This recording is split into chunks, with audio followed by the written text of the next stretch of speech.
자, 앞서 우리 시대가 당면한 건강 문제 중에서 가장 중요한 문제 두 가지를 말씀드렸습니다. 바로 건강 불평등과 만성 질환의 대유행이라는 것이죠. 그래서 건강에 관심이 있는 사람이라면 이 두 가지 문제를 해결해야 된다는 것이 숙제입니다. 그럼 어떻게 해결할 것인가? 라는 부분을 고민한다면 그 원인이 무엇인가? 여기로 들어가야 되는데요. 그 부분에 있어서 먹거리가 굉장히 중요한 요인입니다. 먹거리만이 요인은 아니지만 먹거리가 굉장히 중요한 요인입니다. 이 먹거리가 굉장히 중요한 요인인데요. 그것은 많은 연구들을 통해서 밝혀져 있는 바인데요. 한 연구를 소개해 드리겠습니다. 이 연구를 소개해 드리는 이유는 굉장히 많은 나라를 대상으로, 많은 인구를 대상으로 전 세계 인류가 어떤 병으로 가장 많이 죽나, 그리고 어떤 병으로 가장 고통을 받나 1차적으로는 그거를 조사했고요. 그리고 그 병과 그 병의 주요한 원인은 무엇인가, 이 두 가지를 조사해서 그것을 이렇게 수치화했던 연구입니다. 그 연구 결과에 따르면요, 먹거리 요인이 세계 인구를 죽이고 병드는 데 있어서 가장 큰 요인이다. 이렇게 이제 연구 결과가 나왔습니다. 다시 말씀드리면, 잘 사는 나라건 못 사는 나라건, 경제적으로 개발된 나라건 안 개발된 나라건, 그리고 한 나라에서 잘 사는 사람이건 못 사는 사람이건 할 것 없이 이 먹거리가 사실 사람들을 죽이고 있는 가장 큰 요인이라는 것이죠. 10년 전만 해도 전 세계적으로 가장 많은 사람들의 건강을 위협하는 요인은 사실 담배였습니다.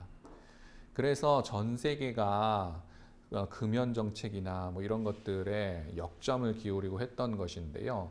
담배가 사람들을 가장 많이 죽였다면 이제는 그것이 역전됐습니다. 특히 이제 잘 사는 나라일수록 흡연율이 굉장히 줄어들었기 때문에요. 이제는 담배보다는 이런 먹거리 때문에 사람들이 죽어가는 사람들이 훨씬 많습니다. 만성질환 다수가 이 먹거리 때문에 사실 걸리고 또 더 심각해지는 것이죠. 이 먹거리가 그만큼 많은 사람들을 죽이는 이유는 먹거리가 원인이 돼서 걸리는 병이 굉장히 많기 때문이죠. 그리고 먹거리가 원인이 돼서 병이 악화되는 것이 굉장히 많기 때문입니다. 흔히 우리가 많이 잘 알고 있는 가령 심혈관계 질환이라고 하면 심장병이나 중풍 이걸 모두 포함하는 것인데요. 심장병이나 중풍으로 돌아가시는 분들 중에서 950만 명 정도가 다 먹거리 때문. 심장병이나 중풍으로 돌아가시는 분들이 모두 먹거리 때문에 돌아가시는 것은 아닌데요. 그 중에 한 950만 명, 전 세계적으로 한 1000만 명 가까이는 먹거리가 이유가 돼서 먹거리를 그렇게 먹지 않았더라면 그분은 심장병이나 중풍도 안 걸렸을 텐데 먹거리를 그렇게 먹었기 때문에 심장병과 중풍에 걸린 사람들이 한 전 지구적으로 1000만 명 정도가 되고요. 그다음 암 같은 경우에도 암은 상대적으로 조금 먹거리가 차지하는 비중이 적기는 한데 암으로 돌아가시는 분들이 워낙 많으니까 암으로 돌아가시는 분들 중에서도 한 전 세계적으로 90만 명 정도는 먹거리 때문에 암에 걸린 거예요. 그 먹거리를 그렇게 안 먹었으면은 암에 안 걸리셨을 분들이 먹는 걸 그렇게 먹었기 때문에 암에 걸렸고 돌아가신 분들이 한 90만 명 정도 되고요.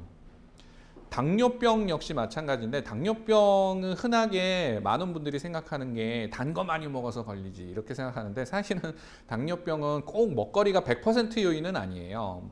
먹는 것 때문에 당뇨병에 다 걸리는 건 아니고 당뇨병은 유전적인 요인이 굉장히 강한데 그럼에도 불구하고 당뇨병 환자의 경우에도 전 세계적으로 한 34만 명 정도는 먹거리 때문에 당뇨병에 걸리고 먹거리 때문에 당뇨병이 더 심해져서 죽는다는 거예요.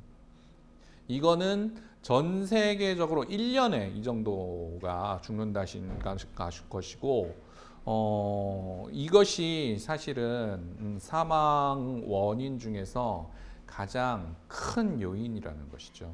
그렇기 때문에 이 만성질환 유행, 지금 우리가 모두가 겪고 있는 이런 만성질환 대유행에 먹거리가 굉장히 주요한 요인으로 작용하고 있다는 것을 알 수 있습니다. 다음은 건강 불평등에 그런 먹거리가 어떻게 작용하느냐, 이 부분에 대해서 살펴볼 텐데요. 요건 이제 한국 자료인데 그것을 구체적으로 직접적으로 연관되어 시킬 수 있는 자료는 많지 않지만 우리나라의 건강 불평등이 왜 어떤 질환 때문에 발생하는지를 연구한 논문이 있는데, 그 논문에 따르면 이렇게 심혈관계 질환, 아까 말씀드렸지만 심장병이나 중풍 때문에 불평등이 굉장히 심하다. 20% 정도는 가난한 사람들이 심장병으로 중풍으로 걸려서 죽을 확률이 더 많다는 것이죠. 잘 사는 사람은 심장병도 잘 안 걸리고 중풍도 잘 안 걸린다는 거예요. 이 심장병, 중풍 이런 것은 소득 차이에 따라서 굉장히 차이가 큰데, 이런 것들이 그러면 아까 말씀드렸다시피 어디서 왔느냐? 심장병, 중풍 이런 것은 먹거리 관련된 것들이 크기 때문에 한국에서도 이 건강 불평등이 존재하는 이유에 이 먹거리가 차지하는 요인이 굉장히 클 것이다 라고 당연히 유추해 볼 수 있겠죠. 그리고 상식적으로 생각해 봐도 가난한 사람들이 더 빨리 죽고 부자가 더 많이 사는 이유는 한국처럼, 물론 한국은 이제 건강보험이 전 국민을 보장하기 때문에 부자나 가난한 사람들이나 병원을 가는 데는 문제가 없습니다. 그럼에도 불구하고 뭐 더 비싼 의료를 받을 때는 부자와 가난한 사람들의 차이가 나겠죠.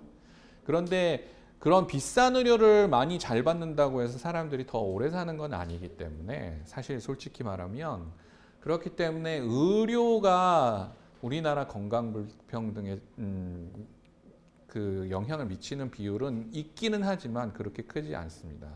그럼 뭐 때문에 클까? 상식적으로 생각해 봐도 먹거리, 아니면 일자리, 주거 환경, 뭐 이런 것들이라고 우리가 쉽게 생각해 볼 수가 있죠. 우리 시대에 한국이건 세계건 처한 이 중요한 건강 문제, 건강 불평등 문제와 만성질환 대유행 문제를 해결하기 위해서는 현재 먹거리 시스템을 개혁하지 않고서는 전망이 없다라는 것이죠.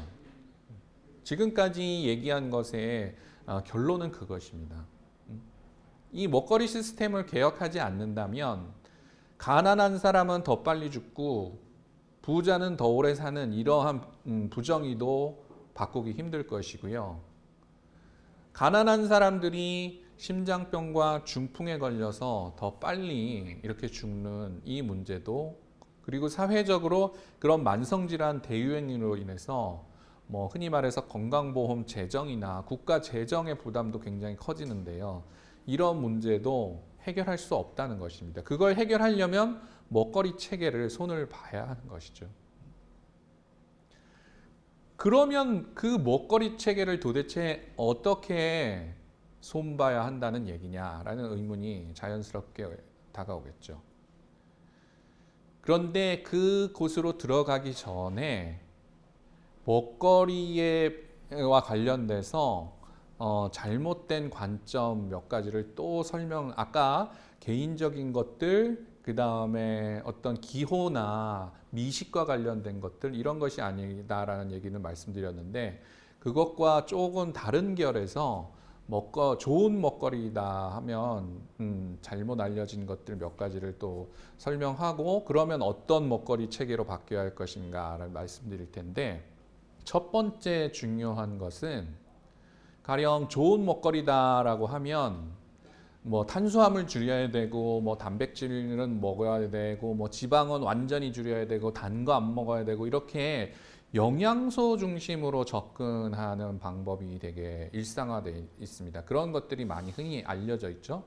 그리고 조금 더 나아가면은 뭐 구석기 다이어트니 뭐 신석기 다이어트니 아니면은 뭐 지중해식 식단이니 뭐 북유럽식 식단이니 뭐 이러면서 어떠한 특정한 음식 자체를 또는 특정한 영양소 자체가 중요하다고 얘기하는 쪽으로 빠질 수가 있는데요. 그것은 아니라는 것이에요. 중요한 것은 건강한 먹거리에 있어서 중요한 것은 먹는 패턴입니다. 패턴. 영어를 써서 죄송한데 이 패턴이라고 하는 것은 어떠한 영양소가 있는 음식들을 선택을 해서 어떠한 조리 방법을 거쳐서 또 하루에 얼마나 자주 그 다음에 어떠한 시간대에 또 어떠한 방식으로 먹느냐 이 모든 것들을 총괄하는 하나의 특질입니다. 패턴. 먹거리는 하나하나 오늘 내가 오늘 점심에 뭐 먹고 오늘 저녁에 뭐 먹고 이렇게 하나하나 뭘 먹느냐가 중요한 게 아니라 건강에 있어서는 패턴이 중요하다는 것이죠. 그렇게 먹다가 오늘 하루 너무 땡겨가가지고 뭐 엄청 폭식할 수도 있고 뭐 단 거가 몸에 해롭다 그러는데 엄청 단 디저트를 뭐 많이 먹을 수도 있고 이런 게 문제가 아니라는 거예요. 단 게 문제다 그래서 단 거는 다 빼. 지방이 문제다. 지방은 안 먹어. 탄수화물이 문제야. 나는 탄수화물을 안 먹어. 응? 요즘 또 뭐 한동안 유행했던 시기 중에 그런 저탄고지. 탄수화물은 거의 안 먹고 지방은 많이 섭취하는 뭐 이런 그런 게 아니라는 거예요. 건강한 먹거리든 패턴이고 그 패턴 자체를 건강하게 하는 것이 되게 중요하다는 것입니다. 그래서 대표적인 패턴은 이런 거예요. 우리가 잘 알고 있는 상식이죠. 채소와 과일을 많이 먹고 육류를 적게 먹으면 건강하다. 이런 하나의 패턴. 육류보다는 채소나 과일을 많이 먹자. 이런 중요한 패턴. 그 다음에 가공식품은 최소한 먹지 말자. 직접 조리한 식품을 먹자. 이것도 하나의 패턴입니다. 이런 것들은 아주 잘 알려진 건강과 관련된 좋은 먹거리 패턴인 것이죠. 그거 외에 사실은 사람들이 건강에도 관심이 많고 대고래로부터 그 건강은 좋은 걸 먹어야 건강하다고 생각해서 이걸 먹으면 건강합니다. 저걸 먹으면 건강합니다. 하는 그런 정보들은 하룻밤 자고 나면 새로운 정보들이 막 넘쳐나요. 여러분도 굉장히 혼란스러우실 거예요. 또 그것을 더 이게 조장하는 것들이 매스미디어에 요즘에는 쇼 닥터라고 부르는데 그런 의사들이라고 나와서 사실 근거 있는 얘기가 아니라 어떤 상품을 팔기 위해서 나온 의사들이 이런저런 것이 몸에 좋습니다라고 해서 마치 의학적으로 검증된 것인 양 얘기를 해서 혼란을 주는 경우가 굉장히 많은데요. 사실은 여러분들이 꼭 명심해야 될 것은 먹거리와 관련된 진리나 지식은 우리가 다 알고 있는 상식이 왕도입니다. 새로운 왕도가 없어요. 여러분 뭔가 새로운 something new. 한국 사람들은 새로운 걸 좋아하기 때문에 새로운 지식. 그래서 요즘 유행했던 저탄고지. 어떨 때는 또 뭐 황제 다이어트, 또 뭐 어떨 때는 뭐 디톡스 다이어트. 뭐 이래가지고 뭔가 그게 좋다더라 하면 막 그쪽으로 쏠리는데. 그런 건 없어요. 네. 그런 건 없습니다. 먹거리와 관련된 건강과 관련된 과학적으로 근거 있는 사실은 우리가 잘 알고 있는 것들이에요. 우리가 알고 있는 것들을 실천하지 않아서의 문제지 우리가 몰라서 문제인 것들은 아니고 그 알고 있는 지식을 실천하기가 어렵기 때문에 그런 것입니다. 어렵기 때문이라는 얘기를 이어서 해나가면 우리가 그것이 건강에 좋다는 걸 누가 몰라요. 이렇게 말씀하시죠. 야채와 과일을 많이 먹고 육류를 적게 섭취하고 그 다음에 가공식품은 최대한 안 먹고 이게 건강에 좋다는 거 누가 모릅니까? 근데 그걸 하기가 어렵지 않습니까? 맞습니다. 하기가 어렵죠. 이런 건강한 먹거리 패턴은 그렇기 때문에 어떤 음식이 건강하다라는 것에 대한 정의뿐만 아니라 그러한 건강한 음식을 어떻게 손쉽게 구해서 손쉽게 조리해서 손쉬운 방법으로 먹을 수 있게 하느냐까지가 더 중요한 것이죠.